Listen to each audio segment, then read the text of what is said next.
Let's go to Jacob, who's on the line in Tulsa, Oklahoma. Jacob, you're on the Ken Coleman Show.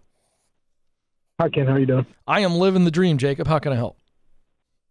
Well, I was just wondering if I'm on the right path. I think I figured out what I'm supposed to be doing in this life, and that would be starting a business. I do well in a professional and team-building environment, and with the small jobs that I've picked up, I just can't seem to fit in anywhere, whichever position that they've put me in. So I just find it better, in my mind, if I were to start some sort of business, that I could control the environment and put what I think my value is to the company in. Well, there's a lot going on in what you just said, isn't there? Yes, sir. What makes me pause is you're not sure what the business is, or do you know the business idea? I've had a business idea of recovery and repossession. What does that mean? You talk about like repoed items because people's debt, and then you want to help them recover it? Correct. Okay, that's interesting. What's the connection? What's the why behind that? Why does that give you some juice? Just like I said, I can control what the business puts in. Yeah, you said that. It doesn't. You've not fit in at all these other places, and so one of the reasons you want to start your own business is because you can control the environment. And there's some red flags there if I'm being completely brutally honest with you, because I'd want to know why you think you don't fit in all these places, and how, if you were in charge, the environment would be different so that you fit in your own environment. Help me understand that real quick. I guess what I'm trying to say is I can set the standards in the company to which everybody could be able to achieve, and make it more friendly environment, I guess you can say. Okay. All right. If that's the issue, then that's fine. But I still want to know why you haven't fit in all these other places. What would be your assessment if you had to give a summary? I have felt like any of my opinions or even my help itself for the company just isn't heard. Why do you think that is? Low man on the totem pole. Okay. All right. Now let's talk about starting this business. Have you sat with anybody who is in this business to understand the ins and outs of what it really takes to operate and succeed a business like this? No, this has just been a thought process. Okay, great. Is that why you called me as to what to do next? Or because you said, am I on the right track? And I've not heard anything that says this is the thing that you were put on this planet to do. Because when I asked you your why, it's more about, well, I can be my own boss.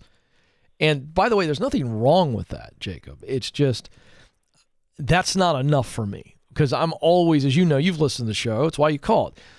I want to make sure it's in your sweet spot, meaning that you're using what you do best to do work that you really love. And so if this business is in that sweet spot and you can hold that light up to it and go, yep, this is going to allow me to fully do what I do best and really enjoy the work. Everything about this is going to be enjoyable for me, and I'm also good at it. I can pull it off. If it meets that test, then I'm all in, because there are multiple businesses and ideas you could do. So you have to be the guy who answers that. But as far as what you do next, I mean, I wouldn't even think about starting this business until you have used my proximity principle and get around people that are running this business, this type of business, and treat it like it's a research project in college. I've got to do a dissertation, a big time research paper on running this kind of business. What does it take? What all is involved? You've got to get a really clear picture on all of this so that you can go, oh, now that I know everything I need to know and I have a clear snapshot of this, do I still want to do this? Does that make sense, Jacob? Yes. Okay, so that has to happen first.